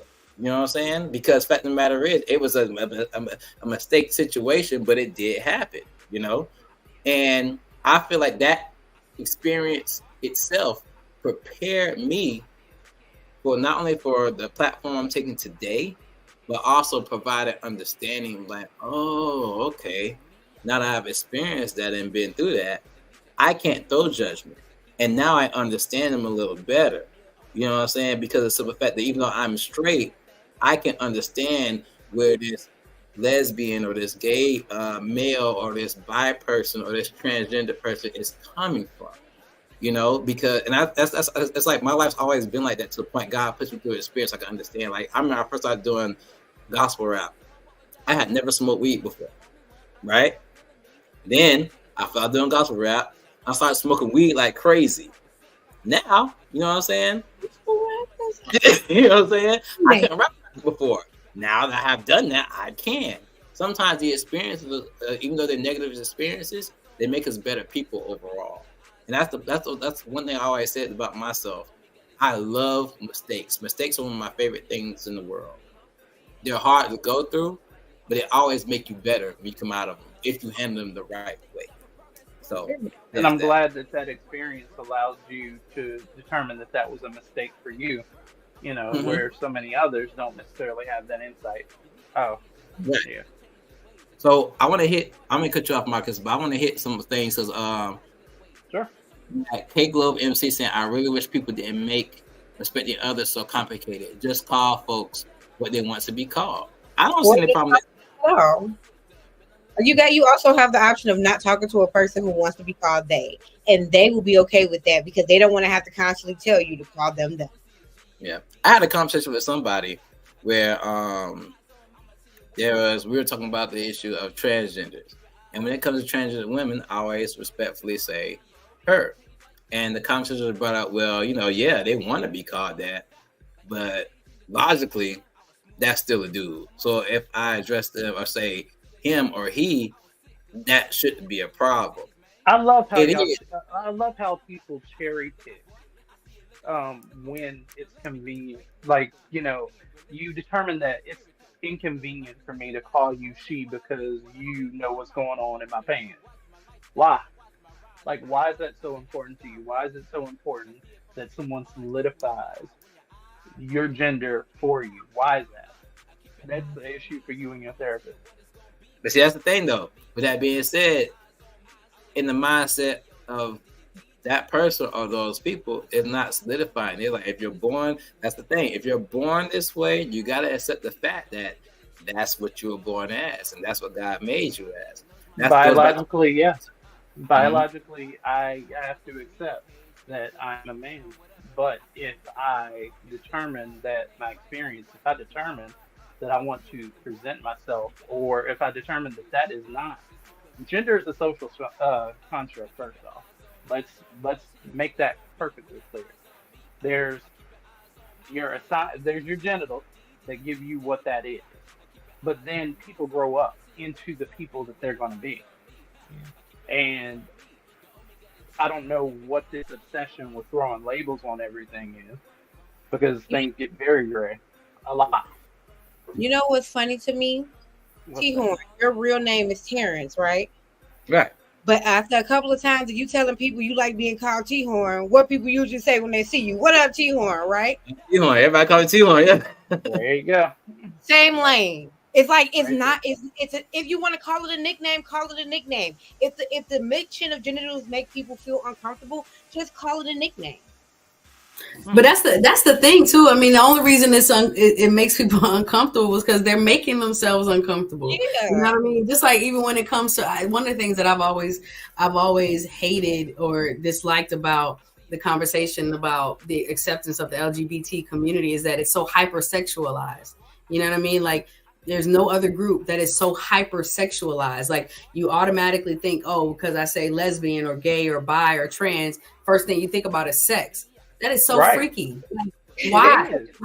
That is the freakiest and the most creepiest thing. Like, why is that the first thing people think about? When I see a straight person, the first thing I'm not thinking about, oh, I wonder what it's like, with them in bed or what they're doing behind closed doors. So my question always is, why is sex always the first thing that people go to when it comes to when it comes to homosexuality, right? Like that's the craziest part to me, right? And the thing about it is, and we touched on this last week, historically, there are more straight white pedophiles in this country than any other race, any other group of people. But the first thing people want to say when it comes to homosexuality is associated with pedophilia. How? Where does that even exist? Yeah. You know what I mean? It's like Mr. Smoot said, like, we cherry pick so many things. You know what I mean? Just like with racism in this country, we the biggest threat to America, the American democracy is white supremacy. We won't say it out loud though, but we know that there's white people statistically, which are like facts, have proven that white men are the ones who are committing mass shootings. But we won't say that white supremacy is what is ruining American democracy. We won't say that patriarchy is what's ruining the civilization. You know what I mean? Like, the first thing people think about when it comes to the LGBT community is sex. And it's like, where does that even come from? I could care less what happens behind somebody else's bedroom door. Like, why is that the first thing that comes up? Because it comes up. I think. But why? You know what I'm saying? Like, why? It shouldn't even. It shouldn't even matter. It comes up because that's what straight men perpetuate. Everything in their ass, like everything in their life, a lot is perpetuated by a lot of their fears are projected basically on the gays by actions that they themselves actually do. Like gay or straight people think that gay men walk into a room and be like, penis. Like we don't do that. And we're not at all. They think that about lesbians too. Right. They think that about lesbians too. And you know, they be like, "You like me?" No. Right? Furthest thing away from our minds is just I have sex with pots and pans. All right. Pants, yeah. You like skillets, girl? Your skillet look is getting took, baby. Right. It's crazy. It's crazy. And I think the craziest thing to me too is just when it comes to like the whole sexualization thing. When we're talking about earlier about Black men, what I've experienced is that, like I said, I have some really, really great Black men in my life, right? So shouts out to them. Y'all know who you are. I love y'all and I appreciate y'all for always supporting me. One of the things that I've noticed is that men who are confident in themselves and confident in their sexuality, they don't have to comment on gay people. They don't make comments about the LGBT community. They could care less. They're off doing whatever it is that they're doing, saving the world or, you know, contributing to their community. It's the men who have struggled with sexuality in their past or who are currently struggling with it, who are the ones who hypersexualize it, who are the ones who always have something to say. Because if you're a confident man, confident in your sexuality, a gay man can walk right next to you, butt ass naked, and you wouldn't be moved, and you wouldn't even comment about it. If you were just set, if you were fully set into who you are, and you focused on who you are and who you are completely, that wouldn't even bother you. But the people that it bothers, like I've literally seen men get, so upset that veins coming out their head. Simply because a Black gay man walked in the room, ain't did nothing, ain't said nothing to him, just literally sat down, and this person is just existing. And I'm talking about veins popping out of necks, out of the head, and they just literally losing it. And this person is not even paying them no mind. So I'm gonna cut you off, Taryn, and then you guys. But I want to do something different because we're coming up in the last 15 minutes of the show, but to shut things off and everything. And I've noticed with the viewers, and we have a lot of dedicated viewers. First of all, thank you for everybody watching. Thank you for your insight. Thank you for your input. It's very helpful. But one thing I do want to do is give a chance for some of our viewers' questions to be answered. And I want you guys to answer them because you guys have experience and everything. First question. How do I get to be a professional imaginary friend? You already know who that question for. You just be awesome and stay home a lot. That's the easier answer. But if you want to be a empathic listener, then I did a training called the Atlantic Listening Academy. And it's basically a course on how to listen before you speak. I feel like all people should know these things, but I have a certification that says I'm really good at it. And I listen on a platform called Belay. If you have the certification, you can definitely log in and become what we call a belayer. And you can get calls throughout the day from people who just need an extra ear.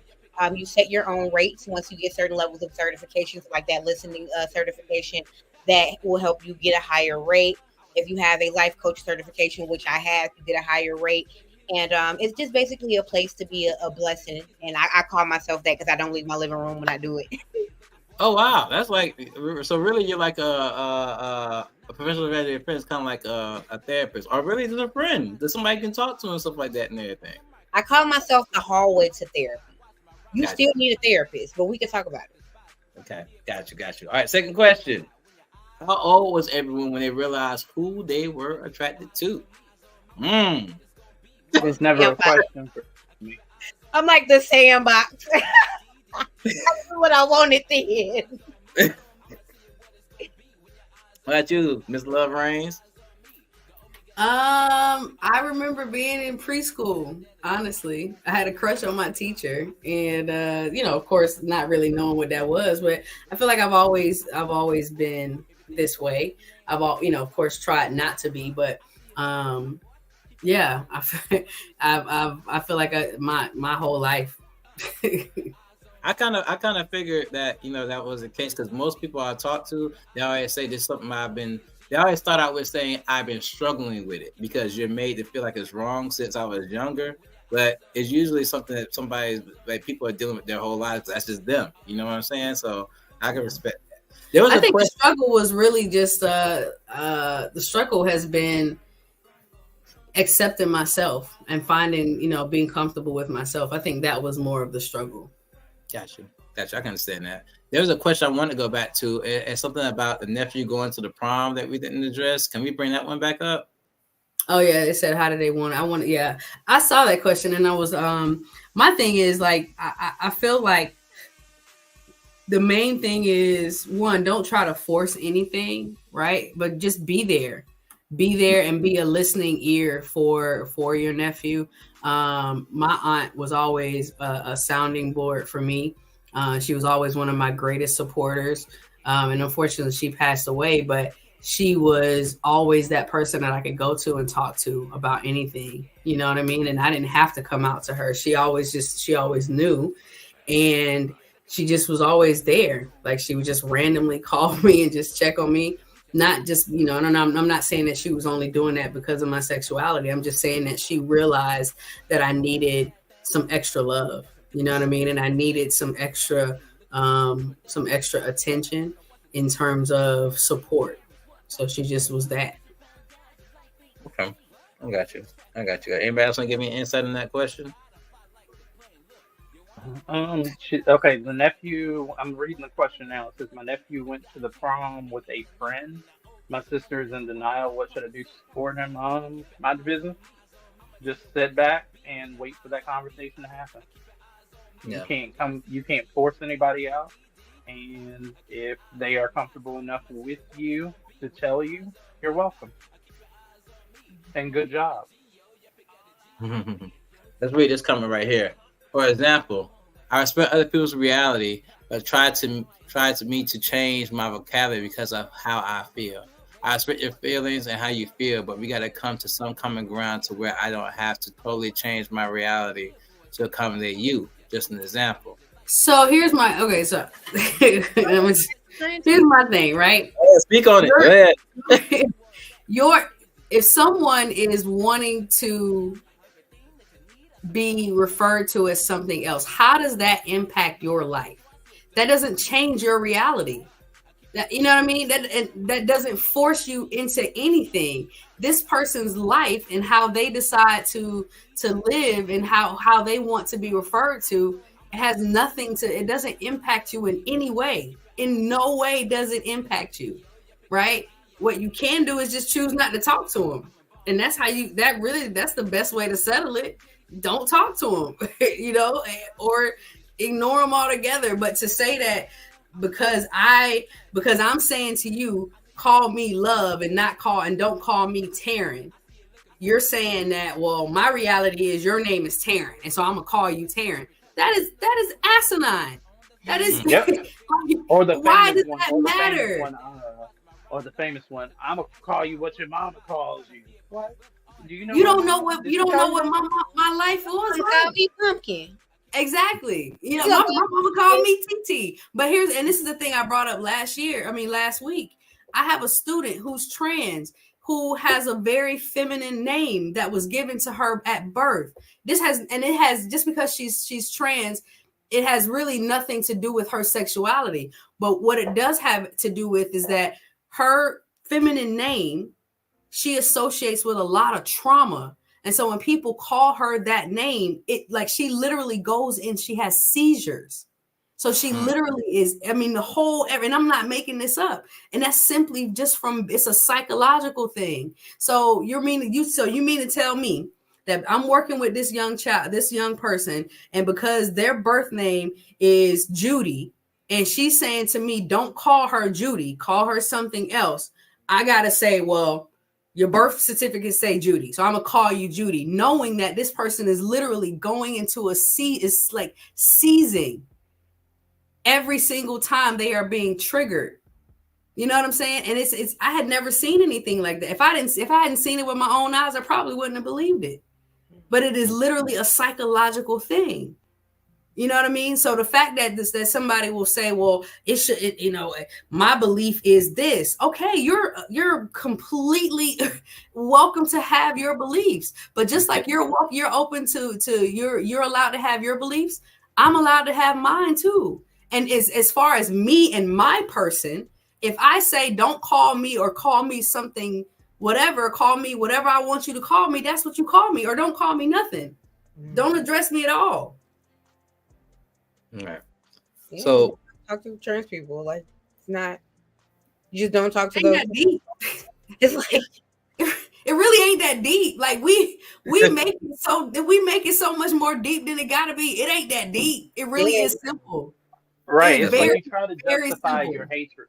It's like people try to justify their hatred for it just off of that. Like, I'm not going to call you that. That's not what you really are. Instead of just saying, oh, well, I ain't with that gay-ish, because now you know that that's one of the things you probably shouldn't say, but you're not going to say that because then that makes you the bad guy. So then you try to find a back doorway of addressing it while still maintaining 10 toes down in your bull. Okay, I'm not cussing. You know what I'm saying? So I got you want to stand 10 toes down in it, but at the same time, you don't want to say what it is. It's weird. It's sort of like white people not saying the N-word versus, just outwardly saying, versus these microaggressions and all of these things. It's exactly like that. It's like white people saying, well, you say the N-word, why can't I say the N-word? Like, right. That is so crazy. Like, it's really, I get dumbfounded by a lot of the time. And I get, it's one thing to ask questions to understand, but to ask questions to perpetuate hate and to still try to, well, the Bible says this and the way that I was raised, so what? Nobody cares. Like, okay, if you were raised that way, okay, you were raised that way. But just because you were raised that way does not mean that I was raised that way. And it doesn't mean that just because that's your belief that you have to force your belief down my throat. Just like I don't have to force my belief down your throat. You know what I mean? But calling someone, respecting a person's choices is not them forcing their lifestyle down your throat. It has nothing to do with that. You have no one else that you're literally trying to figure out what their, pick apart what their life is. Just because this person is gay, you want to know what kind of genitals they have, who they sleeping with, why? There's so many other things that are happening in this world. So, Taryn, I don't mean cut you off, but sorry, I'll be getting passionate. I know you're good, but it's good though because people need to see that passion, so we can understand that the pain that causing people. But the reason I stopped you is because the viewers, as I promised, want to hear their poem. Let's go. End the show out. We're at the last 10 minutes of the show, so we got to hear that poem before we end the show out. All right, let me see. So I wrote this. So we did the show on the last day of National Poetry Month, and so this was I didn't realize that. Yeah, April is National Poetry Month, and so I was really inspired by the conversation, and so this is what came out. In my opinion, the biggest failure of humanity has been the judgment of LGBTQ plus people. Like, y'all don't think it's weird that flawed people are telling other flawed people how to live or who they should love. And of all the things you could give your attention to is if he or she is gay, that is what ranks above everything else. The egregious things done to children or human beings screaming out for help, racism, xenophobia, racism, pedophilia, statistically committed by more straight people than any member of this alphabet soup we've been forced to swim in and eat and swallow and regurgitate to brainwash babies. What an ass backwards society we've created. hook and baited to believe that men should make laws about women and reproduction. And just because there's a difference of opinion, you've got the right to beat it out. What God gave you that authority? Who said that the majority has the right to deny basic human rights to a person you don't even know? Who does things behind their own closed doors, hurting no one, existing, living, and loving, and minding their own damn business, but because you don't like it, your hate disrupts both of our bliss. Like, dude, get out of my snow globe and shake up your own. I can promise that my debris ain't got nothing to do with yours. Sweep your own porch and I'll sweep mine. And since we're neighbors, I'll wave hey from time to time. We've made it more complicated than it has to be. And we've defined delusion all wrong. Sexuality holding more weight than right and wrong, and casualties of war becoming lyrics to America's song. The more innocent, the better. Test subjects necessary for the experiment. Experience tethered to the trauma that was man-made. How audacious of you to presume that God skipped over me to tell you how to live your life and mine. To walk my path, yours. To spend this short and precious time you have attempting to contain my shores with a broom. The beauty is vast if you allowed yourself to see it. There's more room for love than there is for hate. Your rules are beyond antiquated and dumb. And I want to complete that poem because it's not finished, but that's what I got.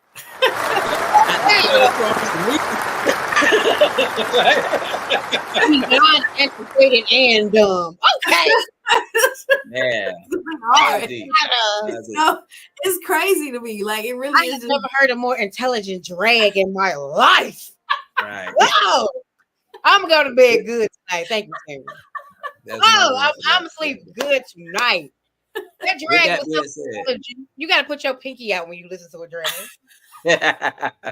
With that being said, guys, we are coming to the end of the conversation with T-Horne on Uncool and stuff like that.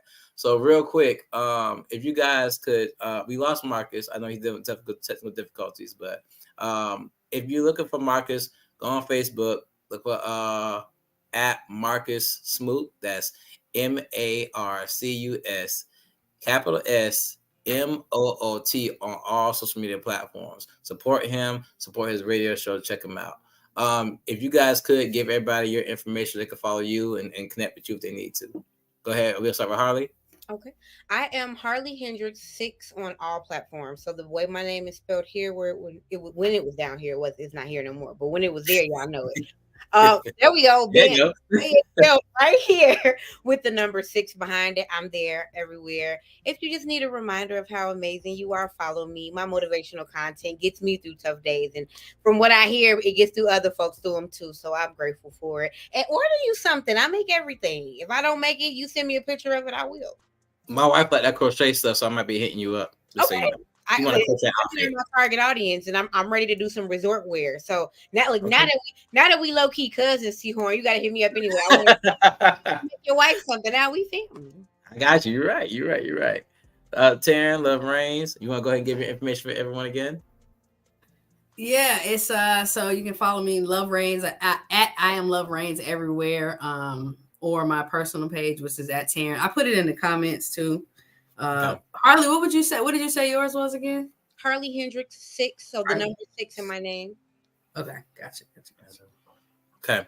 Well, guys, with that being said, I'm glad we had a part 2 of this conversation. We invited new energy. It was positive. And I think the main gist of this conversation is just, stop looking so much at people and judging them for who they are.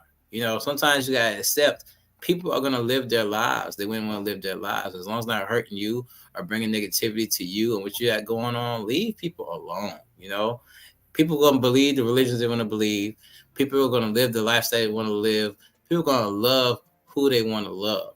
As long as it's not hurting anybody or causing any disdain in this world. And I'm talking about disdain that the laws and the status quo and social media and what stereotypes have put. I'm talking about general life that, people are just trying to live. If it's not hurting that, don't bring hurt to other people, especially when the people aren't bringing hurt to you. The acceptance of homosexuality, the acceptance of being black or white, the acceptance of being Christian or atheist, you know what I'm saying? Just accept people who they are. and support people who they are. And in the same, when you put positive energy out, you should get that positive energy back. And if you don't get that positive energy back, that's okay. Still push that P. You know what I'm saying? Can I just say T? Like, the other thing is, you really have the right to not respect or understand people's choices or sexuality and call them that. But at the same, what you don't have a right to do is bring harm to them. You know what I mean? You have a right to believe whatever you want to believe and do whatever think however you want to think and do whatever in your family, in your little snow globe that you want to do. But you have no right to go to somebody else's snow globe and try to infringe on them or try to force your beliefs on them, or even especially if they're minding their business, especially if they're not doing anything to hurt or harm you. Right. Well, that being said, this is another segment, Concert T-Horne Uncool. If you want to follow me, you can follow me on Facebook, facebook.com/TDA Uncool, or facebook.com/conversations with T-Horne the Uncool, on Instagram and YouTube, T-Horne_DA_Uncool, and Cash App if you want to support the show, $TDA Uncool. I'm glad that we came to a positive ending on this. You know what I'm saying? I'm hoping that people see this and they can react positively toward the LGBT community. And if they haven't been doing it before, they can just change their mindset and promote positivity in this world. Hey man, Taryn, you already know how I feel about you. Love you, dog. Harley, you my new sister, man. And we gonna connect more. You know what I'm saying? Marcus, if you're not watching, if you're watching or having issues, I'm glad to connect with you too. You know what I'm saying? Let's all stay connected. Let's all push forward and keep bringing positivity to this world. All right. This is Conversations with T-Horne. Love you guys. Love everybody who watched the view. Check out future episodes. We're talking about more stuff. Besides that, y'all be blessed. Y'all be uncool.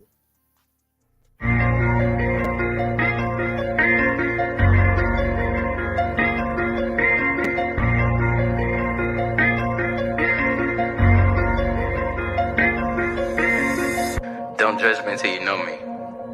Don't underestimate me until you challenge me. And don't talk about me until you talk to me.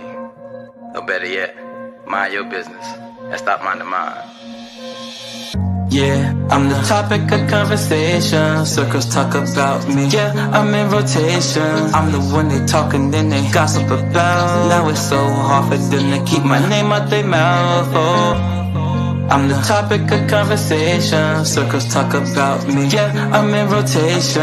I'm the one they talk and then they gossip about. Now it's so hard for them to keep my name out their mouth. Oh, my name coming out must taste good if you keep it in your mouth. Got something else for you if you go down south. I'm just playing. What the heck you talking about, huh? Why you worry about who wanna date, huh? Why on the main course on your plate, huh? Why everything concerning me gotta turn to be argument or debate, huh? Is he a Christian religion? Has he forsaken? He just was dating her. How many women he dating? Had another kid? That nigga don't know when to stop. I heard he smoking, getting high. Boy, that fell from the top. See what I learned. This your concern. It's all about me. Y'all gossiping, made me look at y'all like female dogs in heat. But let's make something concrete. I'm seasoned, yes indeed. Y'all must like the recipe, cause y'all all on my meat. Yeah, I'm the topic of conversation. Circles talk about me. Yeah, I'm in rotation. I'm the one they talk and then they gossip about. Now it's so hard for them to keep my name out their mouth. Oh, I'm the topic of conversation. Circles talk about me. Yeah, I'm in rotation. I'm the one they talk and then they gossip about. Now it's so hard for them to keep my name out their mouth. Oh, haters try to diss me, they love me, but they dismiss me. Play hard, but acting sissy. They lies be so convincing, and exes get jealous quickly. They won't admit that they miss me. They hate that I moved on, so use my children against me just to keep up the talk. People peep on my wall just to keep tabs on my flaws, just to keep me fall. Doing everything they ask me, but that ain't enough. I'm on everybody's tongue and everybody on my jump. His rap career won't take off. That nigga ain't hard, he really soft. Try to see his page, but I'm blocked. He was living for Jesus, then he stopped. He get girls just to knock him off. He lies, the truth ain't what he taught. I be so close to popping off, but then I realize I don't give a fuck. Yeah, I'm the topic of conversation. Circles talk about me. Yeah, I'm in rotation. I'm the one they talking and they gossip about. Now it's so hard for them to keep my name out their mouth. Oh, I'm the topic of conversation. Circles talk about me. Yeah, I'm in rotation. I'm the one they talking and they gossip about. Now it's so hard for them to keep my name out their mouth. Oh, my whole life I lived it based off of other people's opinions. They judge what I do, what I say, how I think, and I judge my whole life based off their interpretations. But now I got to the point where I realize my life is my own, and I'm the only one that can live it. So, if you got an opinion, keep it to yourself. I'ma live how I see fit. I'm the topic of conversations. Yeah, I'm in rotation. Gossip about, keep my name out their mouth. Oh.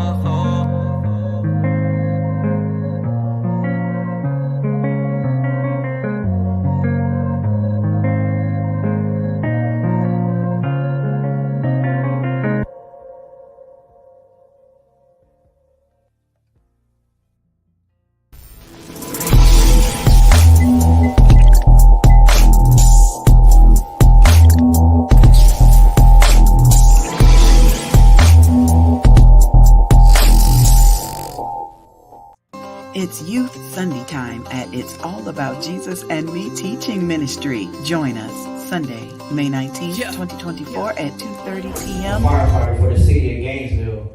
And so many times, man, I'm tired of seeing so many young people lose their lives to senseless gun violence, to senseless foolishness. Woke up this morning and I'm grateful for another day.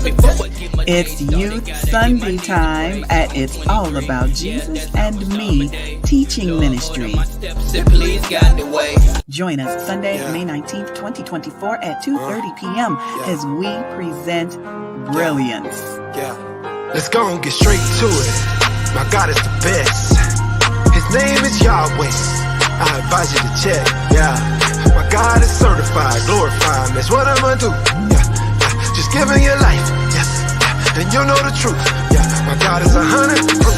The scripture for that Sunday comes from Isaiah chapter 38, verse 2 through 6. You know what we should do right here? Come on, God. Come on. We should praise, worship, give him glory.